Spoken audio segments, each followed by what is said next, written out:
जियानघई शहर से कहीं 400 मील की दूरी पर अचानक एक रसातल से एक गुस्से वाली गर्जना आई।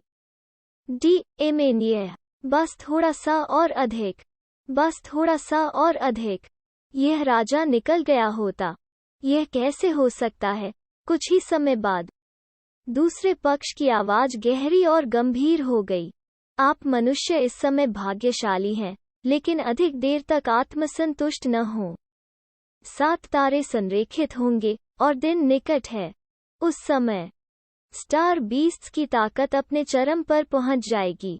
यह राजा अंततः इस डी तारांकन एम रसातल से बच जाएगा। यह लंबा नहीं होगा। जियानघई शहर में जीवन एक बार फिर शांति के दौर में लौट आया। हालांकि आम लोगों के दिल इतनी आसानी से शांत नहीं हुए। हर बार जब कोई बड़ी घटना होती तो जियानघई शहर की 2 किंवदंतियों पर चर्चा करना हमेशा सबसे आसान होता। एक कृपाण, एक तलवार। बलवान ड्रैगन की तरह थे, रहस्यमय और अदृश्य। मंगलवार की सुबह ये जियो ने अपना नाश्ता किया और काम पर जाने के लिए पुस्तकालय की ओर चलते हुए खाना खाया।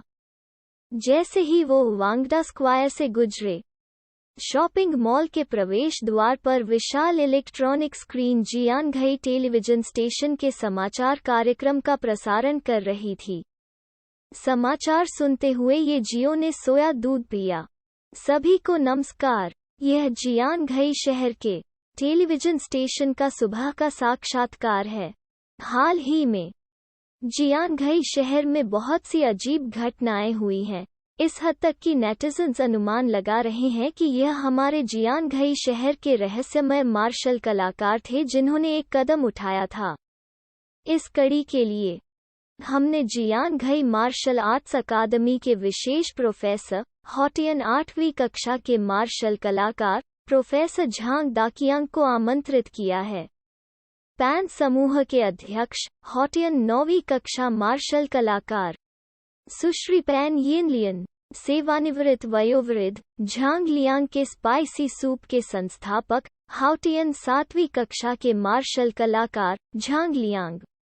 अब आइए इन कुछ मार्शल आर्ट विशेषज्ञों को जियानघई शहर में रहस्यमय घटनाओं की व्याख्या करने के लिए अपने पेशेवर दृष्टिकोण से आमंत्रित करें, और इन रहस्यमय घटनाओं के पीछे का प्रभाव जिसने सबसे पहले बात की वो वयोवृद्ध झांग लियांग थे। जब उसने मेज पर दस्तक दी और गंभीरता से कहा, तो उसकी अभिव्यक्ति अत्यंत गंभीर थी। मेरे कई वर्षों के अनुभव के आधार पर मुझे डर है कि हमारे जियानघई शहर में एक महत्वपूर्ण खजाना है। उनके इतना कहते ही कई राहगीर रुककर नहीं देख सके। वयोवृद्ध झांग लियांग ने जारी रखा, प्राचीन काल से मार्शल कलाकारों को आकर्षित करने के लिए एक छोटी सी जगह के लिए केवल एक ही संभावना है, और वो है अपनी पहचान छुपाने और बसने की जगह। अगर हमारे जियानघई शहर में केवल एक मार्शल आर्ट कौतुक है, तो वे धोखे के जीवन से थक चुके होंगे और सेवानिवृत्त होना चाहते हैं। लेकिन अब हमारे जियानघई शहर में पहले से ही 2 मार्शल आर्ट कौतुक हैं। किसी को यह जानना था कि एक पहाड़ पर 2 बाघों के लिए कोई जगह नहीं थी जब तक कि नर और मादा न हो। अगर 2 अद्वितीय मार्शल कलाकार एक साथ बाहर आते हैं, तो यह निश्चित रूप से सेवानिवृत्ति के लिए नहीं होगा। यहाँ कुछ ऐसा होना चाहिए जिसने उन्हें आकर्षित किया हो। इसलिए मुझे यकीन है कि भविष्य में जियानघई शहर में अधिक से अधिक मार्शल कलाकार दिखाई देंगे। प्रोफेसर झांग दाकियांग ने सहमति में सिर हिलाया। श्री झांग ने जो कहा, मैं उससे सहमत हूँ। मैंने बहुत सारे प्राचीन अभिलेख देखे हैं और जियानघई शहर की कई किंवदंतियां पाई हैं जो इस बात का संकेत देती हैं कि हमारा शहर असाधारण है। ऐसा नहीं है कि मार्शल कलाकारों ने जियानघई शहर को चुना है, बल्कि जियानघई शहर ने मार्शल कलाकारों को आकर्षित किया है। उसी समय असाधारण मार्शल कलाकारों के आगमन के साथ जियानघई शहर बड़ी संख्या में सामान्य मार्शल कलाकारों को आकर्षित करने के लिए बाध्य है। जनसंख्या में तेज वृद्धि अनिवार्य रूप से घरों की कीमत में वृद्धि का कारण बनेगी। यदि आपके हाथ में कुछ पैसा है और आप निवेश करना चाहते हैं, लेकिन आप नहीं जानते कि क्या निवेश करना है, तो मेरा सुझाव है कि आप एक घर खरीद लें, खासकर बीगुई आंगन में घर। इसे खरीदने के बाद यह निश्चित रूप से ऊपर उठेगा। पान यिनलियन बोलने वाले अंतिम व्यक्ति थे। हम सभी को उम्मीद है कि जियांगघई शहर बेहतर और बेहतर विकसित होगा। यह हमारे जियांगघई शहर के लिए एक महत्वपूर्ण मोड़ होने की संभावना है। जैसा कि हम सभी जानते हैं, यदि कोई शहर बड़े पैमाने पर है, तो इसका पूरे शहर की सुरक्षा पर बहुत प्रभाव पड़ेगा।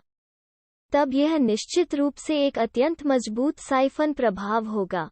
अगले कुछ दशकों में हम देख सकते हैं कि जियांगघई शहर के परिवर्तन निश्चित रूप से पृथ्वी बिखरने वाले होंगे। उसी समय मुझे लगता है कि हम जियांगघई शहर के उद्यमियों को हमारे जियांगघई शहर के विकास में उनके अमिट और महत्वपूर्ण योगदान के लिए उन्हें धन्यवाद देने के लिए इन मार्शल आर्ट कौतुक को जीवन की बेहतर गुणवत्ता प्रदान करनी चाहिए। ये जियो ने सुनना समाप्त नहीं किया। उसने आराम से नाश्ते का कचरा अपने हाथ में फेंक दिया और चला गया। बहुत बेशर्म। ये तथाकथित मार्शल आर्ट विशेषज्ञ फोनीज के अलावा और कुछ नहीं थे।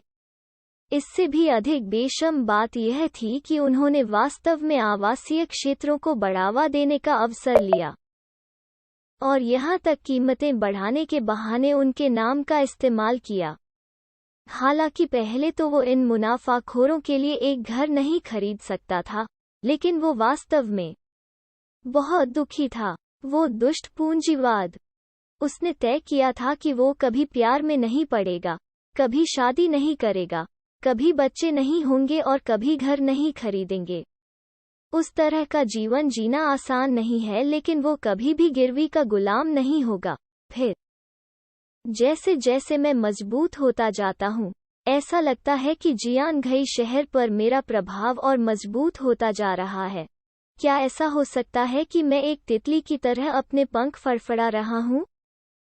क्या यह इस दुनिया में तितली का प्रभाव लाएगा? मुझे आशा पहले से बड़ी थी और उसका आकार कम से कम 2 गुना हो गया था। मार्शल आर्ट की उस दुनिया में तकनीक का विकास भी काफी अच्छा था। एक उदाहरण के रूप में वास्तुकला को लें।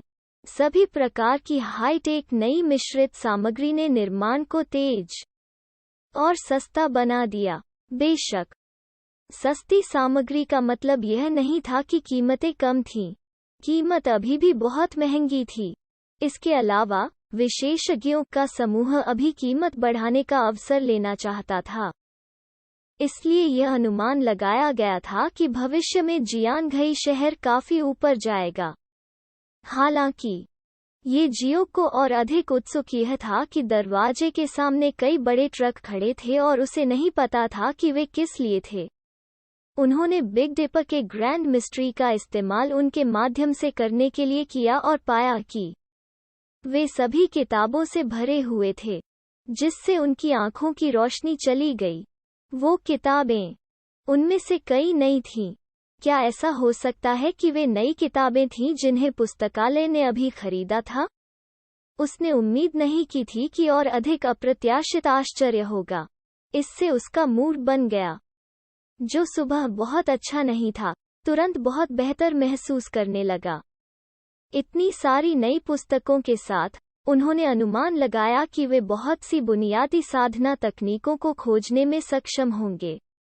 प्रबंधक ये, आप यहाँ हैं। जब वो पुस्तकालय में गया, तो निंग यूहेन ने ये जियो को देखा और तुरंत उसका अभिवादन करने के लिए आगे आया। ये जियो ने जवाब में सिर हिलाया। उन दोनों के घड़ी में आने के बाद वे हॉल में पहुंचे और बैठ गए। पुस्तकालय नए सिरे से शुरू होने वाला था, इसलिए नियमित बैठक जरूर होने वाली थी। बहुत जल्द ओयंग युनजोंग गंभीर भाव के साथ हॉल में पहुंचे। इससे पहले कि हम आज सुबह की नियमित बैठक शुरू करें, आइए पहले हम अपने उन सहयोगियों के लिए 1 मिनट का मौन रखें जो इस घटना में मारे गए थे। खड़े हो जाओ। सभी खड़े हो गए और अपने सिर नीचा करके अपने उन सहयोगियों के लिए 1 मिनट का मौन रखा जिनका निधन हो गया था। ये जियो ने अपने आसपास देखा। उनके अधिकांश साथी अभी भी वहीं थे। उनमें से कुछ ही नहीं थे। ऐसा लग रहा था कि यांग झेंगई ने बहुत अधिक लोगों को नहीं मारा। हालांकि इसके बारे में ध्यान से सोचने के बाद यह समझ में आया, यांग झेंगी एक शक्तिशाली ग्रैंड मास्टर थे।